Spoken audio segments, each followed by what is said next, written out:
बहुत वक्त पहले की बात है।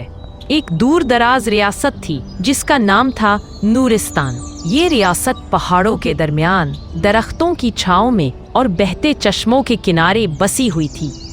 वहाँ का बादशाह एक नेक दिल इंसान था, लेकिन उम्र के आखिरी हिस्से में था। उसकी सबसे बड़ी ख्वाहिश थी कि उसका बेटा शहजादा नईम एक अच्छा बादशाह बने। नईम ज़हीन था, लेकिन बेहद नाजुक मिजाज भी।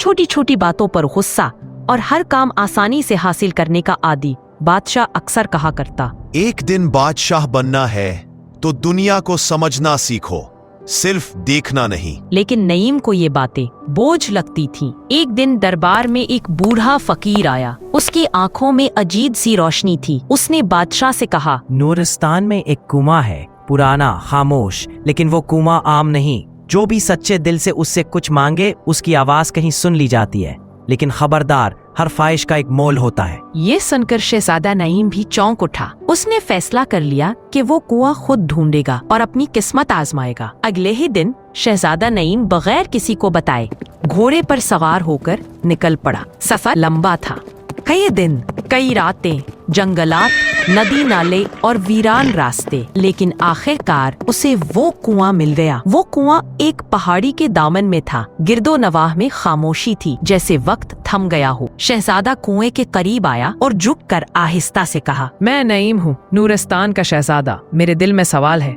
जवाब चाहिए। चंद लम्हे गुजरे, फिर कुएं से एक अजीब सी गूंज सुनाई दी, जैसे किसी ने कहा हो, जो जानना चाहे वो कीमत अदा करे। नईम हिचकिचाया, फिर बोला, क्या कीमत है? लेकिन जवाब में सिर्फ खामोशी मिली। अचानक उसे कुएं के पीछे एक दरवाजा दिखाई दिया, लकड़ी का, पुराना और आधा खुला हुआ। उसने दरवाजा धकेला और सामने एक लंबा तारीक रास्ता था। शहजादा अंदर दाखिल हो गया। रास्ते में मुख्तलिफ कमरे आए। हर कमरे में एक आजमाइश थी। पहले कमरे में एक शख्स भूखा बैठा था। शहजादे के पास सिर्फ एक रोटी थी। क्या वो खुद खाए या उसे दे दे? नईम ने कुछ देर सोचा और रोटी फकीर को दे दी। दूसरे कमरे में एक आईना था जिसमें उसकी खुद गर्जियां नजर आ रही थी। वो नजरें चुराकर आगे बढ़ा, लेकिन आईने की आवाज आई, सच से भागने वाला सच को पा नहीं सकता। तीसरे कमरे में एक छोटा बच्चा रो रहा था। उसके हाथ में एक टूटा हुआ खिलौना था। नईम ने अपना कीमती खंजर निकाला और उस बच्चे को दे दिया, और तभी रास्ता खुल गया। ये सब देखकर शहजादा थक गया था। दिल बूझल था, लेकिन कुछ बदल चुका था। आखिर में वो दोबारा कुएं के सामने खड़ा था। अब आवाज आई, सवाल ये नहीं कि तुम क्या चाहते हो, सवाल ये है तुमने क्या सीखा। नईम की आंखें भर आईं। उसने आहिस्ता से कहा, मैंने सीखा है कि जो दूसरों को देता है असल में खुद हासिल करता है।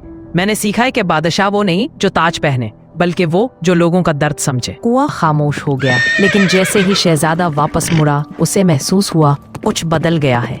सफर का रास्ता आसान हो गया था, तबीयत हल्की, दिल मुतमईन। वो नूरिस्तान वापस आया, लेकिन अब वो सिर्फ एक शहजादा नहीं था, वो एक नया इंसान बन चुका था। बादशाह ने जब उसे देखा तो आंखों में खुशी थी। नईम अब तख्त के काबिल हो गया था, क्योंकि वो खुद को जान चुका था। और यूं जादुई कुआं सिर्फ ख्वाहिशें पूरी नहीं करता था, वो इंसान को उसका असल चेहरा दिखाता था।